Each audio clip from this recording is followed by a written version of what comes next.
নমস্কাৰ প্ৰিয় বন্ধু বান্ধৱীসকল, আজিৰ এই ভিডিঅ'টো কেৱল তুলা ৰাশিৰ জাতক জাতিকাসকলৰ বাবে প্ৰস্তুত কৰা হৈছে। আজিৰ এই ভিডিঅ'টোৰ যোগেৰে আপোনালোকে জানিব পাৰিব তুলা ৰাশিৰ জাতক জাতিকাসকলৰ কেৰিয়াৰ, আৰ্থিক জীৱন, পৰিয়াল, প্ৰেম, বিবাহ, স্বাস্থ্য আৰু ব্যৱসায় আদিৰ বিষয়ে। এই নতুন বৰ্ষটোৱে আপোনাৰ জীৱনলৈ কি কি পৰিৱৰ্তন লৈ আহিব, এই বৰ্ষটোত আপুনি জীৱনত ইতিবাচক ফল লাভ কৰিবনে, এই সকলোবোৰ তথ্য আপুনি আজিৰ এই ভিডিঅ'টোৰ যোগেৰে জানিব পাৰিব। গতিকে ভিডিঅ'টো অলপ স্কিপ নকৰি শেষলৈকে চাই থাকিব বুলি আশা ৰাখিছোঁ। নমস্কাৰ, মই বাস্তৱনাথ স্বাগতম জনাইছোঁ আপোনালোকক ইউবি মটিভেশ্যন অসমৰ পুনৰ এটি নতুন ৰাশিফল ভিডিঅ'ৰ মাজলৈ। এতিয়া আহক আগবাঢ়ি যাওঁ তুলা ৰাশিৰ বাৰ্ষিক ৰাশিফলে আপোনালোকৰ বাবে কি কি পৰিৱৰ্তন লৈ আহিছে। প্ৰথমতে আমি ক'ম তুলা ৰাশিৰ কেৰিয়াৰৰ বিষয়ে। তুলা ৰাশিৰ বাৰ্ষিক ৰাশিফল 2025 অনুসৰি মাৰ্চ মাহৰ পৰ্যন্ত তুলা ৰাশিৰ জাতকসকলৰ কেৰিয়াৰৰ কাৰক গ্ৰহ শনি দেৱতা আপোনাৰ পঞ্চম গৃহত থাকিব। ইয়াৰ পিছত ই আপোনাৰ ষষ্ঠ গৃহত পৰিবহন কৰিব।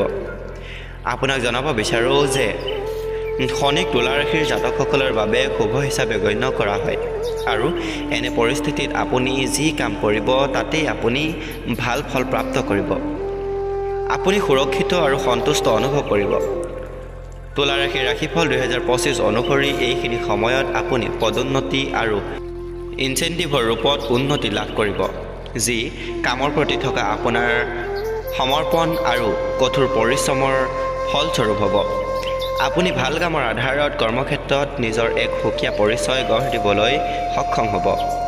তুলা ৰাশিৰ জাতকসকলৰ দ্বাৰা কামত থকা কঠোৰ পৰিশ্ৰমৰ বলত তেওঁলোকে জ্যেষ্ঠ বিষয়াসকলৰ দৃষ্টিত নিজৰ সুকীয়া স্থান গঢ়ি তুলিবলৈ সক্ষম হ'ব, যাৰ ফলত তেওঁলোকক সন্তুষ্ট দেখা যাব।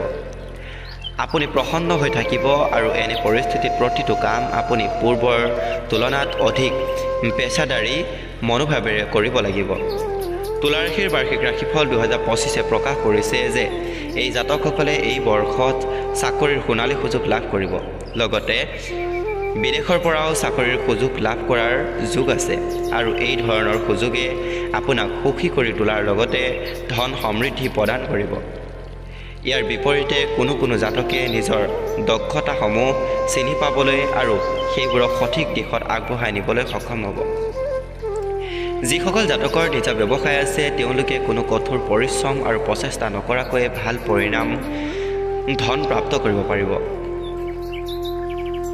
এয়া সম্ভৱ হোৱাৰ কাৰণ হৈছে শনি গ্ৰহ আপোনাৰ বাবে শুভ, যি আপোনাৰ ৰাশিৰ ষষ্ঠ গৃহত বিৰাজমান হ'ব।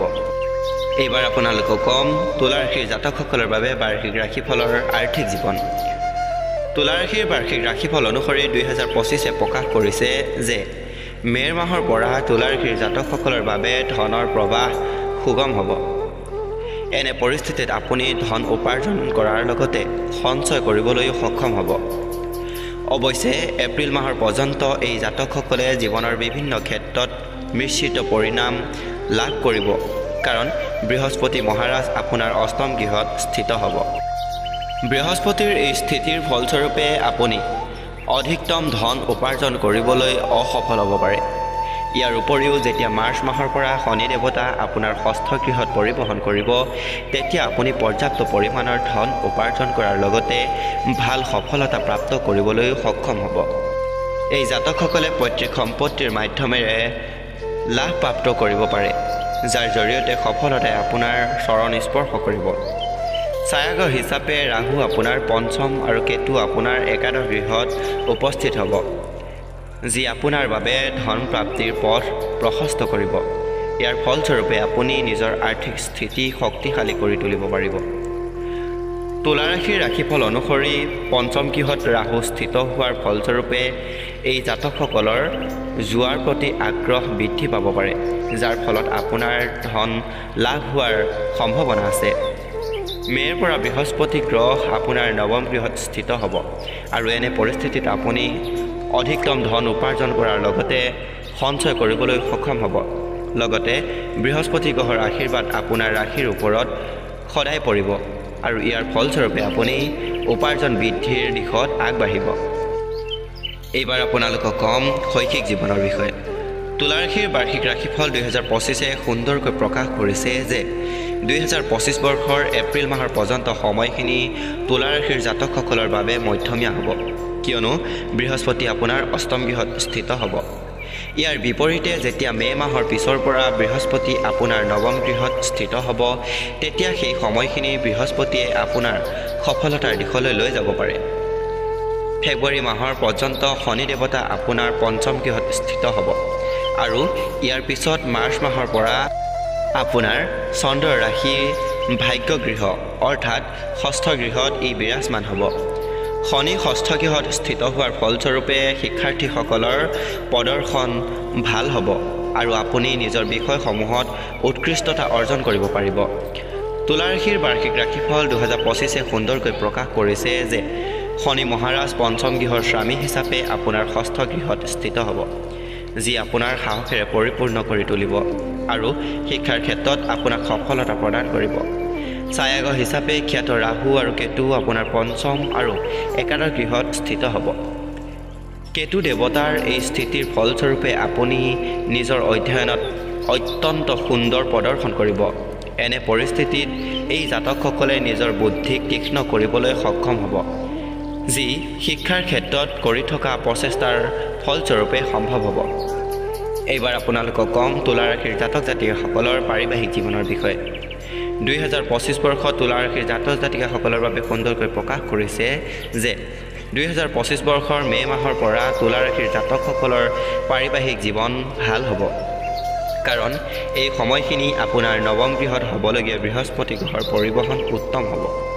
আনহাতে এপ্ৰিল মাহৰ পৰ্যন্ত বৃহস্পতি দেৱতা আপোনাৰ অষ্টম গৃহত স্থিত হ'ব, যাৰ ফলস্বৰূপে আপুনি নিজৰ পৰিয়ালৰ সদস্যসকলৰ সৈতে অহংকাৰৰ সৈতে জড়িত সমস্যাৰ সন্মুখীন হ'বলগীয়া হ'ব পাৰে।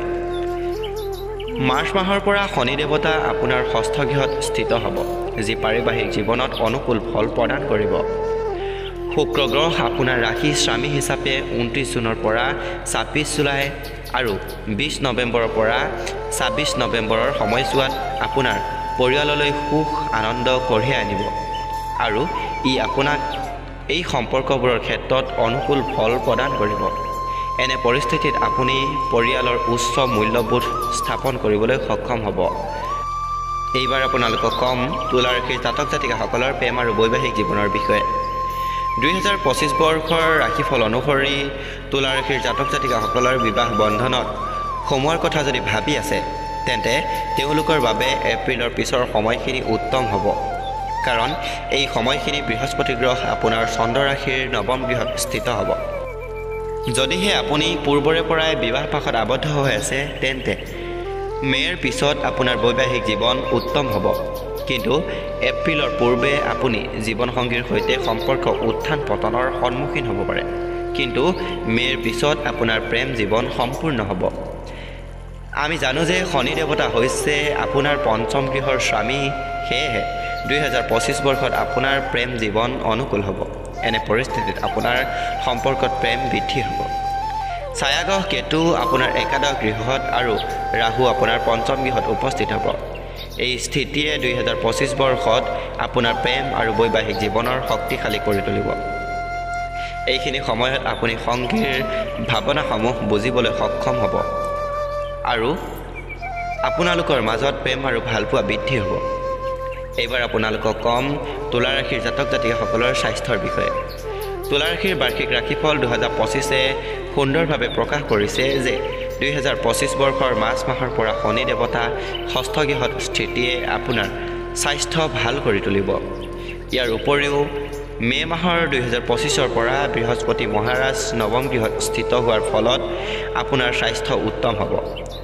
তুলা ৰাশিৰ ৰাশিফল অনুসৰি পঞ্চম গৃহত ৰাহু আৰু একাদশ গৃহত কেতু স্থিত হোৱাৰ ফলস্বৰূপে আপোনাৰ স্বাস্থ্য ভাল হ'ব। ইয়াৰ উপৰিও নৱম গৃহত বৃহস্পতি গ্ৰহৰ স্থিতিৰ ফলস্বৰূপে আপোনাৰ স্বাস্থ্য ভাল হৈ থাকিব আৰু আপোনাৰ আত্মবিশ্বাসো বৃদ্ধি হ'ব। কিন্তু এপ্ৰিলৰ পূৰ্বৰ সময়ছোৱাত আপোনাৰ ডিঙি আৰু ছালৰ লগত জড়িত কোনো সমস্যা হ'ব পাৰে। এইখিনিতে আপোনালোকক কৈ থ'ব বিচাৰোঁ যে যিসকল জাতক জাতিকাৰ ওপৰত প্ৰভাৱ পৰিছে, তেওঁলোকৰ বাবে প্ৰভাৱশালী উপায় হিচাপে প্ৰতিদিনে দুৰ্গা চালিচা পাঠ কৰক। শনিবাৰে ৰাহু গ্ৰহৰ বাবে হোম যজ্ঞ কৰক। বৃহস্পতিবাৰে বৃহস্পতি গ্ৰহৰ বাবে হোম যজ্ঞ কৰক। প্ৰিয় জাতক জাতিকাসকল, আজিৰ ভিডিঅ'টো ইমানেই আছিল। ভিডিঅ'টো চাই কেনে পালে কমেণ্ট এটা কৰি জনাবলৈ একেবাৰেই নাপাহৰিব। যদি ভাল লাগিল তেন্তে লাইক এটা কৰি বন্ধুবৰ্গৰ লগত শ্বেয়াৰ কৰি দিব আৰু লগতে এনেধৰণৰ ভিডিঅ'সমূহ পাই থাকিবলৈ আমাৰ চেনেলটি ছাবস্ক্ৰাইব কৰি কাষতে থকা বেল আইকনটি প্ৰেছ কৰি দিব, যাতে আমি দিয়া এনেধৰণৰ ভিডিঅ'সমূহ সকলোতকৈ আগে উপভোগ কৰিব পাৰে। ধন্যবাদ।